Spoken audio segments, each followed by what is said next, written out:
ano yung mata, dire? Sulong daw ko rin kay Aaron mo simbat. Brad, dados ka na. Okay na no? Dados ka na yung sumba. Ano, imo mo kung itatong nila, hindi mo kung katoliko. Okay rin na, Aaron makibaw po ka nga. Usap po yung pagtulunaan na rin simbahan.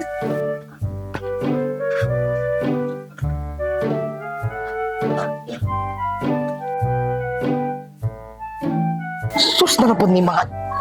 Diyos-Diyosan! Ano nga? Brad, relax lang, di man na Diyos-Diyosan. Unay mga larawan sa mga balaan. Lahi ang Diyos-Diyos sa mga balaan. Kaya ang Diyos-Diyos katong larawan sa mga pagano, mulok, balas, tarot. Kini kay larawan ni sa mga balaan man. Balaan ni, naong ni, si San Pedro Gadagyaw eh. Da, palabaw. Kaning mga butangan niya sa simbahan. Mga Diyos-Diyosan man eh. Mga pagano ni.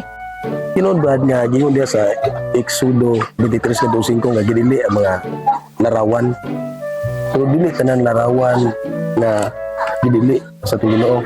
Kung kay, kung atong basahon mo ang Exodus, taas ko na nga chapter, gidili ang nasa 23:5 gidili na. Pero kung arita sa 25, ingon si Moises, pag ingon ang Ginoo kay Moises, pagbuhat og larawan, duha ka larawan sa Kerubin. Sa to pa, wala magdili nya dito ta sa Exodus 31:1-2, pagbuhat og si Bezalel gitugutan pagbuhat og mga larawan gamit ang plata ug ang bulawan. So wala magdili sa tanan nya mato pa sa Levitico 10:10 pilhan yung kailangan sa balaan ug dili balaan. So dunay balaan ug dili balaan. Pagkatong pasabot na sa Exodus mo Diyos larawan to sa mga pagano kanadto nya giatbangan lang sa mga sulusod sa tong Ginoo ba, mga katawhan sa Dios kay aron ang mga gibuhat sa mga pagano mapakgan ba may bawas sila nga unsay kanang Dios ug dili Dios nya da sa Dios ng Castro City sulod sa ating simbahan na puno og larawan, napunog giaklapan og mga larawan sa Kerubin nya sa Ezekiel 41:19 gikan sa simbahan sa loob ito si Babo sa Arkuba napunog larawan na tanaw napunog larawan na Arkuba daw kikinid diha muna sugo na sa itong Ginoo muna nga ang simbahan nga tinuod napuno dyan ng larawan. Mao, Brad. Ingon to ang mga pastor ko nga kaning ko ng mga skulpturan sa simbahan. Na mga larawan, na mga riboton nga mga santos. Di ba wag ko na sa Ginoo daw matutpas ni pastor daw. Nung tanda ka unsa kalian sa mga santos ug Diyos-Diyosan, ang Diyos-Diyosan mo tong gigama sa pagano kanadto.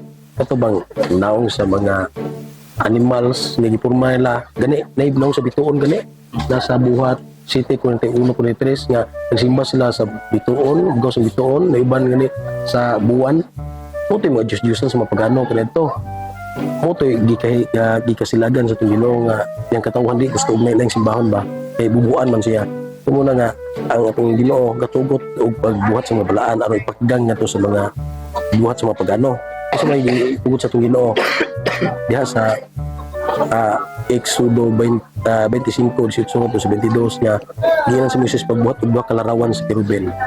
O katong larawan sa Kerubin mabalaan man to mga anghel to mga langit nun basta langit nun balaan man. O basantos ba.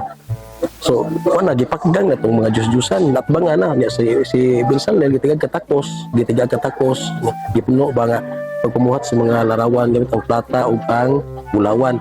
O gidili pa ang mga larawan mo nung gitigaan pa man si Bezalel ug katakos pagpamuhat niya asod sa simbahan sa Ezekiel 41:19 gisa sa lugar sa babaw natuno og mga larawan gikan sa lugar sa babaw muna nga simbahan mo tunog larawan ano nga na Brad.